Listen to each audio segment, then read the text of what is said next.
Name is Nargis Gupta. In last video we have discussed about the logical operator in C. In this video we will discuss about the assignment operator in C. So basically assignment operator as you already know, यदि मैं यहाँ पे लिखूँ A equals to B, तो यहाँ पर यदि मैं सिंगल इक्वल यूज कर रहा हूं तो आप क्या कर रहे हो, B की वैल्यू को A में असाइन कर रहे हो. This is the meaning of assignment operator. Let suppose यदि मैं बोलूं कि B वैल्यू इज 10, तो ये 10 जो है वो A में एक A वेरिएबल है आपका, उसमें 10 वैल्यू आपकी स्टोर हो रही है, असाइन हो रही है. ये आपका असाइनमेंट ऑपरेटर है. बहुत सारे लोगों को कंफ्यूजन हो जाता है, A इक्वल्स टू यदि मैं B लिखूं तो वो इसको असाइनमेंट ऑपरेटर समझ जाते हैं. This is not assignment operator, this is the यहां पे हम क्या कर रहे हैं, इक्वलिटी चेक कर रहे हैं, A इक्वल्स टू B है या नहीं. तो ये आपका असाइनमेंट ऑपरेटर नहीं होता, ये आपका कहलाता है logical operator.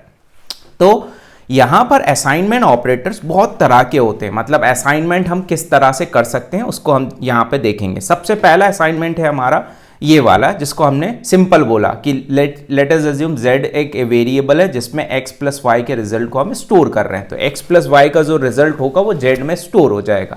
Let suppose x की वैल्यू है 10, y की वैल्यू है 20. इस रिजल्ट को हम स्टोर कर रहे हैं z वेरिएबल के अंदर. तो z वेरिएबल में जो मेरा रिजल्ट है वो 30 स्टोर हो जाएगा. This is the assignment operator, simple. Next बात करें, यदि मैं इस तरह से इसको लिखूं प्लस इक्वल, तो इसका क्या मीनिंग होता है. तो इसका मीनिंग ये है कि लेट सपोज हमने यहां लिखा z प्लस इक्वल x. इसका मतलब ये है कि z equals to z plus x. मतलब यहां पे इसका मीनिंग ये होता है कि आपने ये जो लिखा है यहां पर, ये x मेरा कैप्स में है, यहां पर जो आपने लिखा है राइट हैंड साइड में, मतलब जो लेफ्ट हैंड साइड में जो ऑपरेटर है उसमें ऐड, राइट हैंड साइड में जो ऑपरेंड है उस ऑपरेंड में आपका लेफ्ट हैंड साइड में जो ऑपरेंड है वो ऐड हो जाता है. यहां पे लिखा है हमने and assignment operator, it adds the right operand to the left operand and assign the result to the left operand. मतलब राइट ऑपरेंड में लेफ्ट ऑपरेंड को ऐड कर देगा और असाइन कर देगा रिजल्ट किसमें, z में. तो यहां पे इसको इस तरह से हम यूज करते हैं. आप डायरेक्टली यदि किसी प्रोग्राम में लिखा है z plus equals to x ऐसा, तो उसका मीनिंग आपका ये होता है. इसी तरह से यदि मैं लिखूं माइनस इक्वल्स टू, तो ये क्या हो गया, ये एंड कर रहा है, नहीं ये this is wrong, this is add. ये ऐड कर रहा है, ये सब्सट्रैक्ट कर रहा है. तो जब सब्सट्रैक्ट कर रहा है, सॉरी यहां पे ऐड लिखा हुआ है मैंने, यहां पर ऐड एंड असाइनमेंट ऑपरेटर. ये क्या कहला रहा है आपका, ऐड कर रहे हैं हम पहले, फिर उसको असाइन कर दे रहे हैं. तो यहां पर देखिए आप, यहां पे क्या कर रहे हैं, हम सब्सट्रैक्ट कर रहे हैं देन असाइन कर रहे हैं. तो देखना यहां पे लिखा मैंने z minus equals to x. इसका मीनिंग क्या हो गया आपका, z equals to z minus x. क्या हमने डेफिनेशन में बोला, जो राइट हैंड साइड में ऑपरेंड है मेरा, उस ऑपरेंड से जो लेफ्ट हैंड साइड में ऑपरेंड है उसको सब्सट्रैक्ट कर दो. तो z माइनस एक्स, और रिजल्ट कहाँ है, रिजल्ट को लेफ्ट हैंड साइड वाले ऑपरेंड में स्टोर कर दो. उसी तरह यदि मैं मल्टीप्लाई कर लूं तो मल्टीप्लाई भी सेम ऐसा हो जाएगा कि z equals to z multiply x. ये मल्टीप्लीकेशन हो गया. डिवीजन की बात करूं तो z equals to z divided by x. इसको हम इस तरह से लिख सकते हैं कि z divide equals to x. ये मेरा डिवीजन हो गया.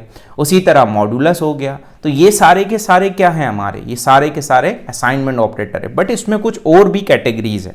कैसे, जैसे left shift and assignment operator. मतलब पहले लेफ्ट शिफ्ट कर दे, उसके बाद में वो असाइन करे. जैसे फॉर एग्जांपल हमने लिखा z, ये लेफ्ट शिफ्ट का एरो लगाया, इक्वल्स टू लिखा हमने 2. तो इसका मीनिंग क्या हो गया, z equals to z left shift कर दे वो कितना, 2. तो मतलब 2 डिजिट्स को लेफ्ट साइड में शिफ्ट कर दे. उसी तरह राइट में तो वो राइट शिफ्ट कर दे. इसी तरह से बिटवाइज एंड भी होता है. तो बिटवाइज एंड में एंड इक्वल्स टू, तो इसको हम कैसे लिख सकते हैं, z equals to z and 2. तो ये बिटवाइज एंड हो गया. इन सबको अभी हम परफॉर्म करके देखेंगे. उसी तरह से बिटवाइज एक्सक्लूसिव और होता है, बिटवाइज इंक्लूसिव और होता है. ये सारे आपके असाइनमेंट ऑपरेटर्स होते हैं. नाउ इसके लिए मैंने एक प्रोग्राम बनाया है. इस प्रोग्राम को हम डायरेक्टली समझते हैं कि कैसे हम इस प्रोग्राम के थ्रू असाइनमेंट ऑपरेटर्स को कॉल कर रहे हैं. तो देखना, मैंने दो वेरिएबल लिए हैं, एक x लिया एक z लिया। x की वैल्यू को मैंने यूजर से एंटर करा लिया, जिस वैल्यू को मैंने z में स्टोर करा लिया, पहला प्रिंट कराया मैंने। दूसरे में मैंने क्या करा, जो x की वैल्यू है उसमें z को ऐड कर दिया, मतलब x में लेफ्ट वाले ऑपरेटर की जो वैल्यू है उसको ऐड कर दिया। तीसरे में सब्सट्रैक्ट कर दिया। चौथे में मैंने डिवाइड कर दिया, मल्टीप्लाई कर दिया, मॉडुलस निकाल लिया। इस तरह से हमने इसको करा है। तो मैं डायरेक्ट प्रोग्राम पर लेकर आता हूं। ऑलरेडी मैंने यहाँ पे प्रोग्राम को इम्प्लीमेंट करके रखा है। यदि आप देखें तो ये वही प्रोग्राम है। अब हम इस पर्टिकुलर प्रोग्राम को कंपाइल करते हैं। तो कंपाइल करें तो सबसे पहले आप देख रहे हैं enter the value of x। Let suppose the value of x is 10। मैंने 10x की वैल्यू को यूज कर लिया। आप देखना रिजल्ट, यदि रिजल्ट को मैच करें अपन तो पहले वाले में क्या आना चाहिए, z x की वैल्यू को आपने z में स्टोर किया। x की वैल्यू कितनी थी मेरी 10, तो 10 को आपने क्या कर दिया, z में स्टोर कर दिया। दूसरे वाले में क्या करा आपने, ऐड कर दिया, x की वैल्यू को ऐड कर दिया किसमें, z में। तो z प्लस x हो गया। तो 10 प्लस मतलब z की वैल्यू कितनी है अभी मेरे ऊपर से आई 10, तो 10 प्लस 10 कितना हो गया मेरा 20। नेक्स्ट वाले में आपने क्या किया, वैल्यू को सब्सट्रैक्ट किया, मतलब z की वैल्यू कितनी है 20, 20 से 10 माइनस कर दिया तो कितना आ गया 10। ना अब z की वैल्यू है 10 मेरे पास, तो 10 को मल्टीप्लाई करा 10 से तो कितना आ गया 100।